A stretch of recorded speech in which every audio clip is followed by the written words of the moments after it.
Bonjour à toutes et tous. En tant qu'ancien étudiant d'AgroParisTech, je suis très heureux de m'adresser à vous aujourd'hui. Je tiens à remercier l'ensemble des équipes de l'association AgroParisTech Alumni pour leur invitation et pour leur engagement à faire vivre ce réseau d'anciens élèves. Je voudrais commencer par un mot patriotique et rappeler que la France est riche de son enseignement agricole. Il fait notre force. Partout sur notre territoire, nous avons un système éducatif agricole de la 4e au titre d'ingénieur, du baccalauréat au doctorat en passant par les licences professionnelles. Et cela est une véritable chance, car les secteurs de l'agriculture et de l'alimentation sont des secteurs d'avenir, profondément innovants. Mieux que quiconque, celles et ceux qui s'engagent dans cette voie connaissent cette nécessité d'innover. Vous le savez, rien n'est plus complexe que la nature et ses rythmes. Les appréhender demande donc connaissance, rigueur et apprentissage. C'est en ce sens toute la force de notre enseignement agricole qui, par sa richesse et par sa diversité, permet d'approcher toute la complexité du vivant et de la respecter. L'ingénieur agronome a donc la chance de mobiliser toute cette connaissance pour répondre à un défi mondial, celui de l'alimentation.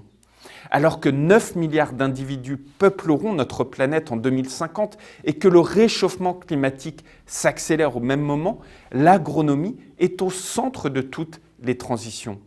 Pour continuer à nourrir chacun d'entre nous et préserver la qualité de notre alimentation, nous devons innover. Ce défi est donc à la fois environnemental, économique, mais également social.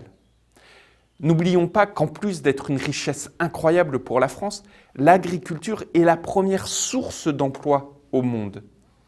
Et nous avons là un autre défi majeur devant nous, qui est celui du renouvellement générationnel et de l'attractivité de nos métiers. Une agriculture souveraine doit attirer les talents et les former aux défis qui les attendent. Vous connaissez mon attachement à notre modèle agricole et particulièrement à la souveraineté agroalimentaire de notre pays.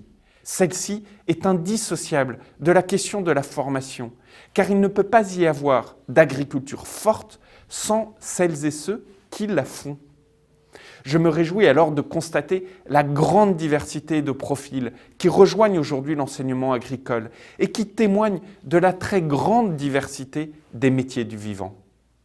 Enfin, je dirais que faire ce choix de formation, c'est se placer au final au cœur des transitions que nous vivons. À la fois celles qui nous sont imposées, je pense évidemment aux défis climatiques, où les vagues de gel récentes nous ont montré le besoin d'innovation et de techniques performantes pour lutter contre ces aléas climatiques. Ils vont se répéter et nous devons nous préparer à être plus forts en développant particulièrement la recherche. Mais il y a également les transitions que nous poussons et sur lesquelles nous mettons toute notre énergie. Je veux bien sûr parler de la transition agroécologique qui œuvre pour l'agriculture d'aujourd'hui et de demain et pour laquelle tout notre savoir-faire se mobilise. Ce dernier évolue aussi avec la data, avec l'intelligence artificielle et avec toutes ces immenses révolutions qui nous invitent à l'adaptation permanente et à la source d'innovation.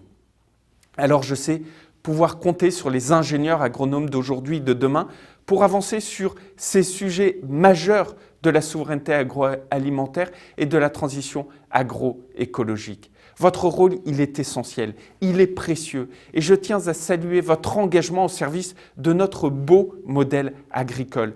Ce modèle agricole, c'est une partie de la France, c'est une partie de notre identité, une partie de la protection de nos concitoyens, une partie au final de ce qui fait nation, de ce qui fait notre peuple de France, à savoir la capacité à se nourrir soi-même, à développer ses propres aliments. C'est cela être souverain, c'est cela être français.